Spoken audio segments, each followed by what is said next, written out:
Poder em Pauta, com Amanda Valeri. Olá, seja bem-vinda, seja bem-vindo ao Poder em Pauta, diretamente aqui dos estúdios da Rádio Cultura, e toda semana a gente tem um episódio novo. E hoje vamos falar do assunto da semana, que é o novo tarifaço anunciado pelo presidente dos Estados Unidos, Donald Trump, de 50% a todos os produtos brasileiros. E para a gente analisar a repercussão política e diplomática e também econômica desse novo tarifaço, o Poder em Pauta recebe aqui no estúdio a professora de Relações Internacionais da SPM, Denilde Roshacker. Denilde, seja bem-vinda. O prazer é meu estar aqui com vocês. O prazer é nosso. Para quem não está familiarizado com o assunto, o presidente Donald Trump enviou uma carta ao presidente Lula esta semana. Diferentemente das anteriores, tem um teor bastante político, em que o americano pede o fim do julgamento do ex-presidente Jair Bolsonaro, réu na tentativa de golpe de Estado, e ele também atribui o aumento às tarifas, o que chamou de ataques insidiosos do país contra eleições livres e as centenas de ordens de censura do STF a plataformas de mídia social dos Estados Unidos. É uma diplomacia de chantagem que expõe desta vez um viés ideológico?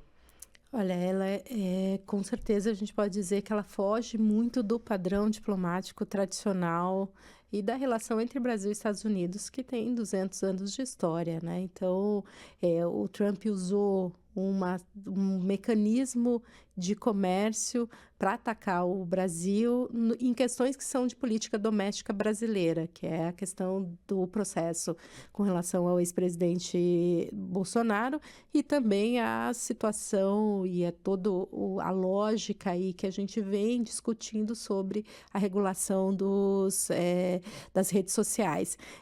Então ela foge, a gente pode chamar de uma forma punitiva com relação ao Brasil, e até para alguns analistas colocam assim, ela chega à beira uma sanção, né? Porque ela não segue o mesmo padrão das sanções, mas ela chega num nível punitivo muito elevado. Se a gente considerar que a onda tarifária que ele tem feito, o Brasil é o primeiro país a ter 50%, então foge muito do que é o padrão que está acontecendo com outros países.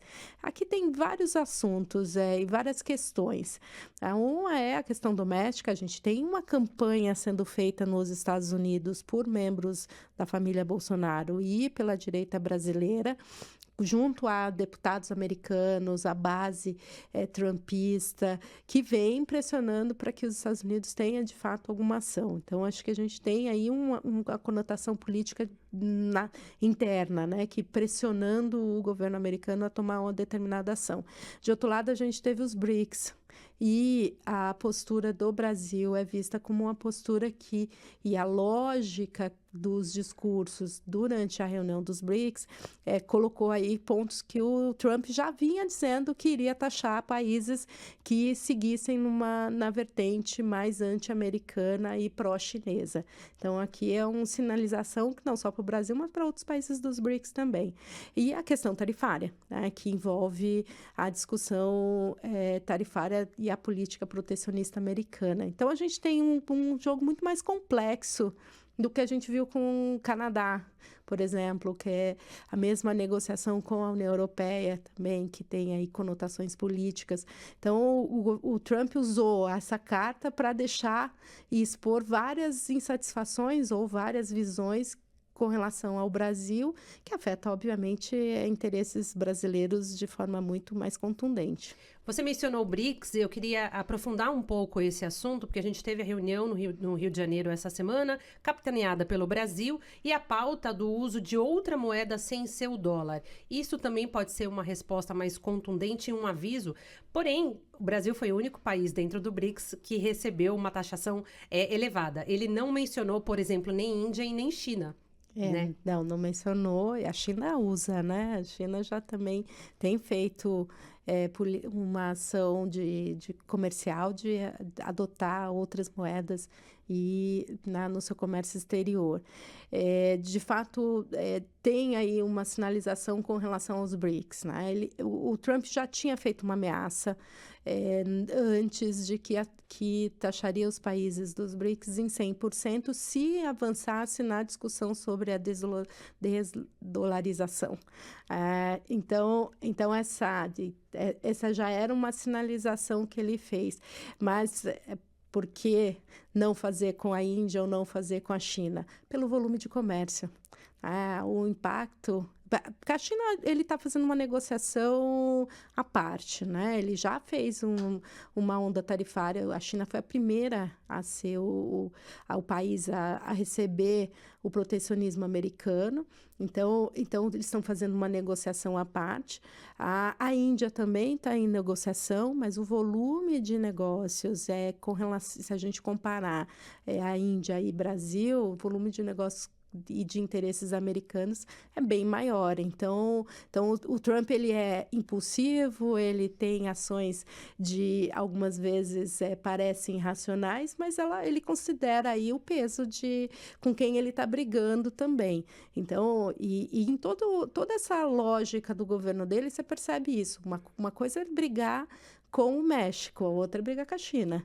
Então, acho que aqui também a sinalização e ser o Brasil é porque eles entendem que o impacto nos interesses americanos não seria o mesmo que taxar a Índia. Mesmo assim, há uma preocupação do governo indiano, porque ele tem ameaçado taxar principalmente o setor farmacêutico indiano. Isso seria um embarque muito importante para a economia indiana. Então, todos os países estão muito cautelosos com relação ao como lidar com o Trump nesse momento e o que fazer. Acho que com o Brasil foi sinalização dos BRICS, mas entrou nesse conjunto de outros elementos. E a gente não falou de um outro elemento que é importante, e que na carta também é uma indicação relevante. É a questão das Big Techs, que o Brasil, como o Canadá, como a Europa, vem aumentando regulação e vem aumentando tributação para essas empresas. Então, isso também entra na perspectiva americana. E no caso do Brasil, ele não só diz que tem um impacto para as empresas na área de tecnologia, como vai abrir uma sessão de investigação sobre as questões relacionadas à tributação e à forma da legislação brasileira afetando as empresas americanas e investimentos americanos.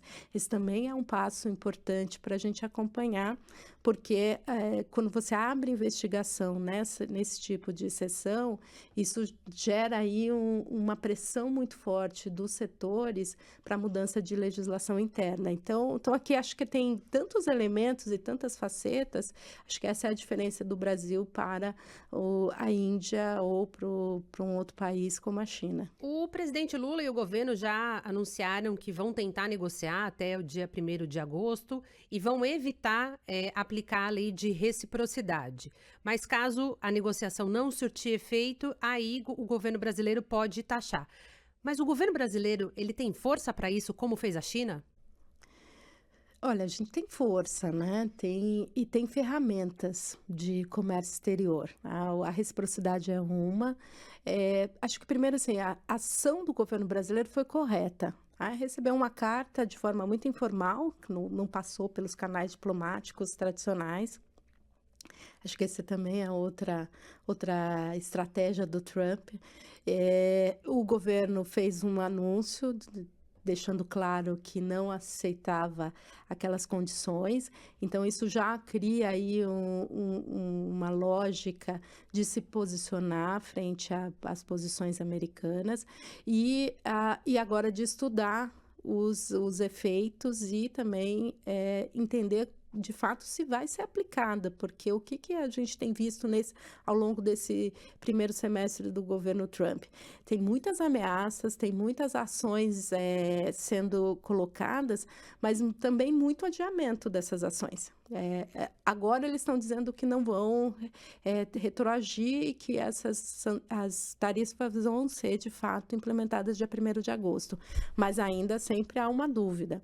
Então, isso faz com que o Brasil tenha aí um espaço para negociar. A posição do governo brasileiro em falar, olha, vamos sentar para negociar e avaliar, acho que ela é correta porque dá um pragmatismo e tira também do emocional, né? Do momento de receber uma carta nos termos que a gente recebeu. E agora, o pós, né, se caso, no cenário em que o governo de fato tem a implementação das medidas, se a gente faz retaliação usando reciprocidade e aplica 50% para os produtos americanos, o governo americano vai também contragir. Dobrar a aposta, né? E vai dobrar a aposta. Esta que é, na verdade, a grande questão. O quanto os nossos setores conseguem absorver uma outra onda de tarifas. A China foi para o embate. O México, por exemplo, foi para o embate, mas não ampliou as ações. Fez o quê? Se posicionou para uma negociação. Então, pode ser que o Brasil também tenha aí esse espaço para negociação de forma técnica. Agora, a gente tem outras medidas que o governo pode se colocar. A gente tem um estoque de investimento muito grande de empresas americanas, então o governo pode fazer ações com relação a concessões de investimentos para essas empresas. Tem as barreiras não tarifárias, que também podem ser usadas como recurso. Podemos entrar na OMC, que acho que é o cenário menos provável de ter sucesso, porque a OMC está enfraquecida, né? Está enfraquecida e os americanos e o Trump não têm a menor preocupação com o que ocorre na OMC. Mas a gente tem aí um leque de ferramentas de política externa e de negociação que nos permite sentar, se não da mesma força que um país como a China, mas também não numa posição de um país pequeno. E o Brasil sempre pode colocar para os americanos. A gente tem um superávit, então quem perde de acesso maior não é o Brasil, são os Estados Unidos, e de outro lado a gente tem um mercado consumidor muito grande. Então isso tudo entra num peso e numa balança.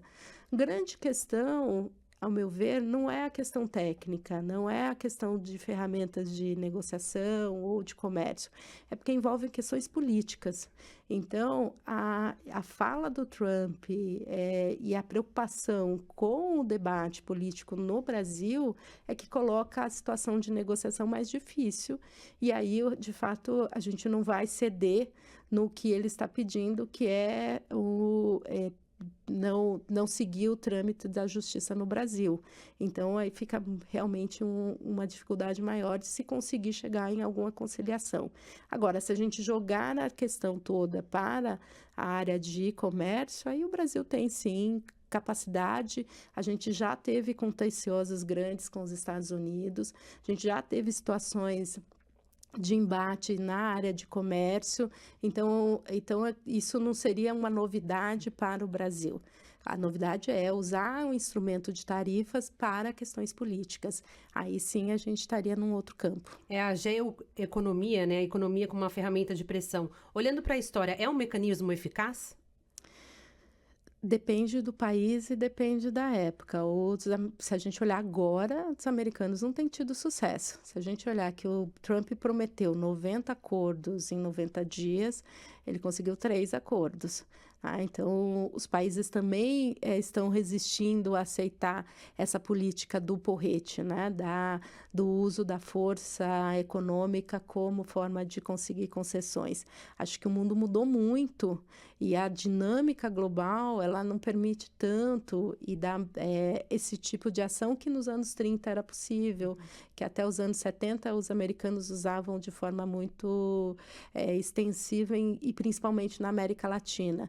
Então acho que a correlação de força mudou e um país como o Brasil, que perde, tem impacto interno, diminui em termos de econômicos e até no nosso crescimento econômico previsto para esse ano, mas a gente pode, em um ano, reverter isso, ampliando o comércio com a União Europeia, e aí sim, ampliando a nossa chance de fechar um acordo com a União Europeia, ou até com os mercados asiáticos, com a própria China. Então eu acho que a posição dos Estados Unidos é que mudou nos últimos anos e o uso dessas estratégias mais agressivas passam a não ser tão eficazes como elas eram eficazes no início do século XX. Você mencionou um ponto que eu gostaria de abordar. Seria uma oportunidade, então, do Brasil buscar novos mercados, como Europa e Ásia, e reformular a forma de fazer o comércio?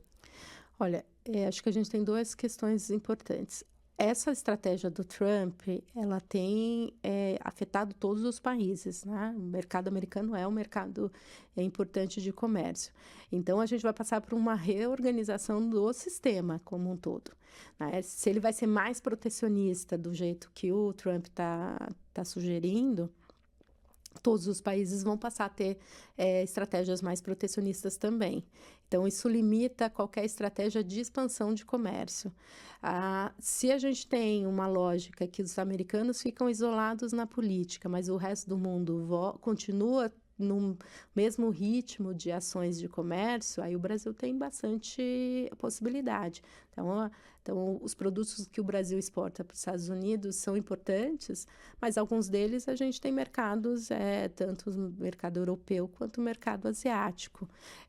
Outros que são de industrializados, a gente tem menos mercado. Aí a gente depende que países da América Latina, países africanos também entrem num movimento de crescimento econômico para que o Brasil seja um parceiro importante para esses países. Então, a gente vive aquele momento, Amanda, que é um momento em que o mundo entende que tem uma mudança, mas todas as regras dessa mudança ainda não estão definidas. Então, todos os países vão buscar estratégias, e uma delas é a expansão de mercados, e o Brasil tem, sim, aí possibilidades de conseguir fazer essa expansão. O que a gente precisa? Além dos acordos bilaterais, é avançar nos acordos que estão parados, né? Mercosul, União Europeia, os acordos do Mercosul que estão em negociação, ampliar nossa pauta de exportação para a China, e não só os produtos de commodities. Então, aí teria que se pensar uma estratégia de comércio em que não só os setores em que hoje já são competitivos tenham chance, mas que outros passem também a ter outras oportunidades. E outro elemento relevante aqui para quem está ouvindo esse podcast é que a lógica do comércio internacional vai mudar também na produção, porque hoje a gente tem cadeias de suprimentos que estão integradas. Após a pandemia, isso já teve uma reformulação. Agora a gente vai ter uma nova reformulação. Então, assim, produzir um carro que antes estava disperso, pode ser que a gente tenha que ter uma produção mais regional. E aí, por exemplo, o Brasil é um centro regional importante na América Latina. Então nos abre outras oportunidades de negócio do que a gente hoje tem no mundo, mas vai depender dessa reorganização do cenário. Foi um processo, então, acelerado por essa postura de Donald Trump, que a gente já vê no pós-pandemia e que talvez tenha ido para uma velocidade vezes 2 diante dessa imprevisibilidade dele? Foi, ele criou um cataclisma no comércio internacional, né? Ele, de fato, essa postura que ele fez de aumento de tarifas, de protecionismo extremo e enfraquecimento das organizações multilaterais, está forçando todos os países a repensar.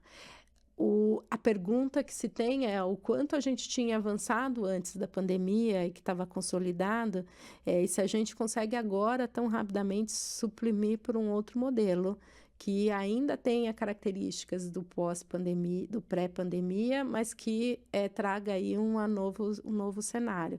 Então, são dúvidas aí colocadas que ainda não temos resposta. O impacto econômico, né, se de fato essas taxas forem de fato aplicadas, será enorme. Mas e o impacto político aqui no Brasil? Acho que a gente já tem uma percepção desse impacto, né? Como ela é uma medida que busca apoiar um lado num processo eleitoral que vai ser em 2026. Então, a gente antecipou muito. A gente já vinha numa discussão sobre as articulações do processo eleitoral de 26, né? Mas agora não, agora a gente acelerou esse processo com essa medida do Trump. E ela é uma medida que, de alguma forma, ela favorece mais o governo e a situação do que a oposição. E eu vou pegar um exemplo, o Canadá.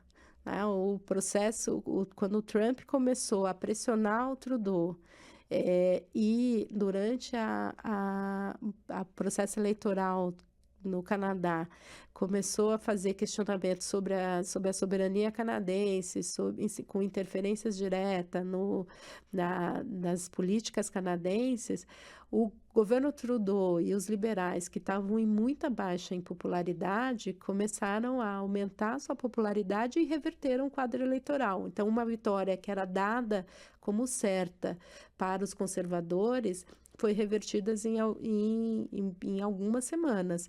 Então, a Austrália, a mesma coisa, né? Alemanha, num outro contexto, a interferência americana reverteu a situação para a extrema-direita. Então, se a gente olhar para esses casos, a gente vai ver que a entrada desta forma e seguindo esse modelo que o Trump fez de defesa de um lado, mas com imposições de perdas para a sociedade, além de gerar um nacionalismo muito forte, uma visão anti-americana muito forte, também prejudica o apoio à direita e ao bolsonarismo do ponto de vista eleitoral. Só que, diferente do Canadá, diferente da Austrália, a gente está falando de um processo que vai ser em 2026. Então, pode ser que esse quadro se altere dependendo dos resultados econômicos que o governo tem. Mas que o Trump deu ao governo uma situação agora de ter um inimigo externo e, com isso, aglutinar apoios, com certeza, esse é o cenário mais provável aí para as próximas semanas. Você avalia que também, inclusive, pode apaziguar a relação com o Congresso, diante até do teor da carta conjunta que o Hugo Mota, presidente da Câmara, e Davi Alcolumbre, presidente do Senado, divulgaram ontem? Acho que aqui o Hugo Mota e o Alcolumbre, eles fizeram um movimento tático, né? Porque como a taxação atinge setores que são setores importantes, econômicos, como o setor de carnes, o setor de cítricos, setor industrial. Então, acho que aqui a resposta foi muito mais pela pressão desses setores do que pela pressão de apoio ao governo. Né? E isso vai depender agora do que vai ser o desdobramento nas próximas semanas até a taxação. E também porque, em termos de poderes, eles não poderiam parecer que estavam cedendo ou gerando aí uma percepção de submissão a um país como Estados Unidos. Então, acho que eles fizeram uma posição muito tática com relação a isso. Eles têm problemas na base, principalmente aí nos grupos que são de apoio ao Bolsonaro. Então, como equilibrar um discurso de antagonismo com o Trump, mas manter a base bolsonarista fiel. E também a esse eleitor da direita que entende que o governo, que parte do problema dessas tarifas é porque o governo não fez uma ação de política externa eficaz com os Estados Unidos. Então, acho que aqui eles vão tentar equilibrar. Melhora para o governo? Sim, porque o governo passa a ter um ator que vinha numa vertente de confrontação para ser pelo menos um ator neutro agora nesse momento. Mas acho que ainda também é um jogo político que vai depender dos resultados e das implicações econômicas geradas por essa negociação. Se o Congresso perceber que o governo está conseguindo negociar com o Trump e, de certa forma, preservando os interesses dos setores econômicos, a possibilidade de voltar a ter apoio desses grupos é maior. Se eles perceberem que há um antagonismo ideológico e que o governo não está sendo capaz de responder, provavelmente eles também passem a também pressionar mais o governo nesse sentido. De alguma medida, essa ação do Trump pode dificultar a organização da direita visando 2026? Eu acho que ela desorganizou muito, né, o processo, porque a direita estava buscando um nome que poderia ser o substituto do Bolsonaro, partindo do pressuposto de que, de fato, o Bolsonaro vai continuar inelegível, independente do que aconteça no cenário ponto de vista judicial que a gente está acompanhando. Agora ele tem mais dificuldade de se posicionar, de convencer o eleitor de que está preocupado com os interesses do Brasil. Então, esse é um ponto. E estados que vão ser afetados por essas medidas do Trump são estados em que teria candidatos fortes, né? São Paulo, Minas, Paraná, são estados exportadores que vão principalmente São Paulo, ser bastante afetado nesse processo. Então, aqui deixa em aberto. E cria uma possibilidade, ou até aumenta uma visão entre os bolsonaristas, que o nome ideal tem que ser algum Bolsonaro, né? Se não for o pai, vai ser um dos filhos ou a esposa. Então, que o nome Bolsonaro, que antes estava quase sendo descartado das articulações, volta para o centro do debate. Então, deixa a direita, de fato, muito indefinida. Por outro lado, deixa o governo mais coeso. Tem discurso, tem um candidato que é o presidente Lula, né, para a reeleição. Então, você tem um lado que ainda está buscando qual vai ser a melhor opção, e o outro já começa a se articular pensando no próximo mandato. E você mencionou um ponto importante, né, que estados do Centro-Sul, que são fortes no agronegócio e na indústria, devem ser os segmentos mais impactados caso, de fato, essas tarifas forem implantadas. Então, a gente pode ver um rearranjo do discurso desses governadores do Centro-Sul, que foram apoiadores na última eleição do Jair Bolsonaro, onde a oposição ao Palácio também é mais presente? Se a gente eu vou pegar um dos que está mais, né, em evidência, que é o Tarcísio. A postura dele foi uma postura, no primeiro momento, de apoio ao Trump, depois, e de apoio ao Bolsonaro, né, reafirmando a lealdade ao Bolsonaro. Mas já de ontem para hoje, a gente já viu uma mudança no discurso, né? Uma mudança para um pouco trazer a narrativa de que o problema é o governo, né, que a ação do Trump é resultado de uma falta de política externa clara do governo brasileiro, mas que ele e os bolsonaristas serão capazes de negociar. Então, até teve uma reunião na embaixada americana para mostrar que eles são capazes de construir a ponte que o governo não consegue. Então, acho que aqui é a tentativa de dar um novo discurso, não um discurso de que é subserviente aos Estados Unidos, mas é um discurso de que tem canais de diálogo com o governo americano. Então, aqui uma mudança muito sutil na narrativa, mas é uma mudança também para conseguir não parecer que está sendo incapaz de impedir os impactos negativos para o estado de São Paulo. E acho que essa vai ser a postura também dos outros governadores, como o Zema ou como o Ratinho, que vai tentar mostrar que a direita ela se preocupa com o Brasil.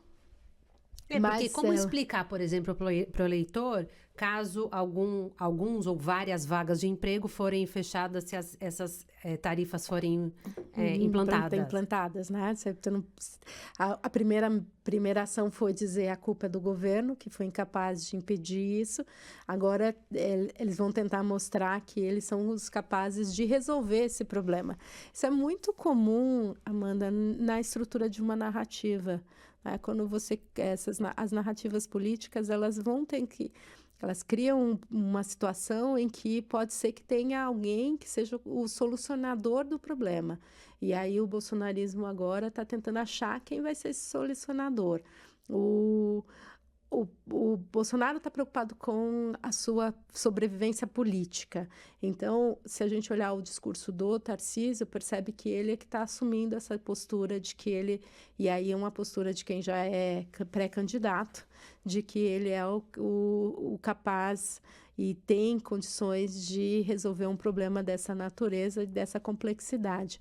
Então é claramente assumindo um papel de que é o pré-candidato mais provável da direita hoje. E tentar fazer com que essa medida não seja um tiro no pé do próprio bolsonarismo. Ela já foi, né? Agora eles estão tentando diminuir os riscos e os impactos negativos, né? Se havia alguma perspectiva de que a população iria entender essa medida como positiva para o Brasil, ficou claro que desde o anúncio até agora é ao contrário, né? E todas as pesquisas estão mostrando que a maioria está vendo isso como um resultado de uma ação do próprio Bolsonaro, né, do filho dele que foi aos Estados Unidos, que vem colocando essa questão de que o Trump iria apoiar o pai, mas que com isso com um impacto para a população como um todo. Mesmo que as pessoas não entendam muito bem o que significam todas essas tarifas e todas as implicações, elas entendem que o governo americano fez uma medida que vai impactar o emprego e setores que são muito dinâmicos no Brasil. Então é difícil para a direita agora reverter essa narrativa e tentar trazer uma nova explicação sobre esse ponto. Podem insistir como parte que está acontecendo, né? O próprio Bolsonaro insistiu nisso. O Tarcísio tentou, em algum momento, também enfatizar essa posição, mas claramente a gente vê que ele também já está mudando o próprio discurso. Você acredita que essa medida do Donald Trump é uma estratégia para unir a direita e a extrema-direita no mundo inteiro? Desde a campanha, o Trump e aí alguns dos assessores dele, principalmente o Steve Bannon, anunciaram que tinham países que eram centrais nessa estratégia de expansão da extrema-direita no mundo. E o Brasil é visto como um desses países, porque tem um grupo, tem uma direita forte, tem um grupo conservador ligado a essas redes internacionais, então isso é visto, e o Brasil estava na lista de países, e há uma preocupação, inclusive, sobre o sistema político brasileiro, exatamente porque eles entendem que é um país que pode ser importante. E a visão também porque o Brasil é um país que sempre é exemplo para outros, especialmente na América Latina. Então, um governo mais à direita no Brasil sempre facilita ter outros governos na América Latina também nesse sentido. Então, por isso era a estratégia de olhar para o Brasil nessa perspectiva. E essa campanha vem sendo feita ao longo aí do processo, antes da campanha, durante a campanha americana e depois. Com as dificuldades do processo no Brasil e do próprio bolsonarismo se enfraquecendo pós 8 de janeiro, isso ficou mais, eu diria, mais fragmentado. Com a ida do Eduardo Bolsonaro para os Estados Unidos, exatamente para conseguir articular, o que a gente tem visto ele tem feito muitas ações de aproximação com deputados americanos para conseguir manter a discussão, o envolvimento e fazer uma denúncia constante sobre o que eles entendem como um processo de injustiça, né, e de perseguição no Brasil do ponto de vista do judiciário. Então essas estratégias... Tem uma estratégia americana global, né, desses grupos mais conservadores, mas também tem a nossa estratégia do nosso grupo aqui de se conectar com esse grupo internacional para ganhar mais força internamente. Então, acho que um processo acaba retroalimentando o outro. Alguns diplomatas, inclusive, sugerem que o Brasil deveria investir nessa relação com deputados, por exemplo, democratas, né, para tentar reverter esse quadro, se aproximar de empresários norte-americanos que dependem de alguns setores, por exemplo, do agronegócio, né, café, suco de laranja. Essa medida pode ser eficaz? Pode ser eficaz. Acho que o Brasil tem que fazer esse processo, né? Assim, todos os países acabam tendo que usar muito do seu soft power e seus processos de conexão no âmbito internacional para conseguir ter aí uma boa entrada e conseguir ter canais de diálogo. O problema não é. Eu acho que o problema não está no Brasil e na estratégia brasileira, porque o Brasil continua tendo muito diálogo. Se a gente olhar do ponto de vista técnico, o Itamaraty continua tendo diálogo com os setores americanos. O setor empresarial brasileiro continua articulado com o setor americano. Então, a gente não viu depois do governo Trump uma ruptura e uma falta e um vácuo total. A gente tem um vácuo e uma falta de diálogo na esfera mais do executivo americano e na esfera maior de poder, entre o Lula e o Trump. Isso, de fato, não tivemos nenhum tipo nem de diálogo, nem de telefonema que poderia indicar alguma capacidade de ação. Agora, do ponto de vista dos outros canais, eu acho que isso não é o grande problema e não é a falta desse diálogo.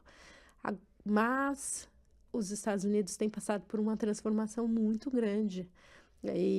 E os canais que a gente tinha com os democratas, por exemplo, eles também estão esvaziados. Então, fazer um diálogo com deputados democratas ajuda, mas não vai resolver, porque as articulações hoje nos Estados Unidos estão passando por outros grupos. Mesmo os republicanos tradicionais também não têm tanto peso nesse novo governo Trump. Então, a gente precisaria estabelecer de fato um diálogo com essa nova geração de deputados e senadores que não são totalmente trumpistas, são relativamente moderados, mas que têm acesso aos grupos trumpistas. Então, aí sim a gente conseguiria ter algum tipo de diálogo. Os democratas estão tão perdidos quanto o resto do mundo com esse novo governo. Esse episódio pode marcar um divisor de águas na relação entre Brasil e Estados Unidos? Na história sempre é difícil determinar qual vai ser o divisor de água, mas com certeza esse vai ser um dos pontos importantes para entender a política externa americana hoje para o Brasil e para a América Latina. Ainda faltam elementos, porque essa medida ela é uma medida muito pessoal, muito personalizada do próprio Trump com relação ao Brasil, se a gente considerar esse apoio que ele fez veemente ao Bolsonaro. O que a gente precisa entender é também se isso vai ser parte do discurso dos outros membros do governo, que tudo indica que sim. Então, o secretário de Estado tem tido uma postura contra o Brasil em vários fóruns. Então, algumas das ações de diplomatas americanos na ONU. Então, isso, de fato, pode ser que não seja só do Trump, mas é uma visão do governo dele como um todo. Como o Trump vai ser um marco para a história em termos de política externa americana e política comercial, com certeza o Brasil vai estar nessa lógica também de um dos países que mais teve aí uma pressão interna. Isso os Estados Unidos não faziam no Brasil desde o governo militar, que quando a gente teve aí a pressão do Jimmy Carter com relação ao programa nuclear brasileiro e a nossa política de direitos humanos. Então, de fato, vai ser algo que a gente vai ter que entender os desdobramentos. O governo vai fazer de tudo, do ponto de vista do Brasil, para que isso seja um ponto fora da curva no relacionamento e num governo. e não ser uma parte da história da relação bilateral. Agora, o governo brasileiro vem fazendo uma mudança de eixo. A gente tem olhado mais para a Ásia do que para a América, então, ou para a América do Norte, né? A América do Sul ainda é nossa área de influência. Então, essa lógica do mundo, né, pode ser que a gente estude isso mostrando como o Brasil já tinha feito aí a sua mudança de percepção e atuação em termos de balanço de poder. Porque até em termos, né, comerciais, o Brasil não era foco dos Estados Unidos, né? Porque eles acabam comprando mais do que a gente. E aí esse processo, então, como até já tinha mencionado em uma pergunta, pode também acelerar a abertura para outros mercados. Pode acelerar para outros mercados, né? O governo brasileiro já vinha fazendo essa estratégia de acelerar para outros mercados, porque o protecionismo americano estava dado. A gente ia ter algum tipo de tarifa extra. Então, o governo já vinha fazendo ações para que a gente acelerasse as nossas aproximações. Agora, o mundo também está fazendo isso. Então, o que torna mais difícil conseguir achar brechas em termos de opções para um país do tamanho do Brasil. Mas a gente também tem uma política interna de consumo que também é bastante relevante. E o Brasil tem usado muito essa perspectiva, né, de abertura de mercado, conseguir exportar, mas também atrair investimentos para o Brasil. Então, um pouco parecido com o que o governo Trump também quer, que exportar é importante, mas é também importante garantir emprego interno. Então, acho que essa é a grande estratégia hoje que o governo brasileiro tem feito, é de atração de investimentos. Então, a gente vai observar as cenas dos próximos capítulos e o movimento desse xadrez no mundo. Denilde, muito obrigada aqui pela participação no Poder em Pauta. Foi um prazer recebê-la. Eu que agradeço. O prazer foi meu. Até a próxima. Até a próxima. Se você gostou desse episódio, compartilhe, deixe seu comentário e curta a página no YouTube da Cultura FM. A gente volta na próxima semana com mais uma pauta. Até lá!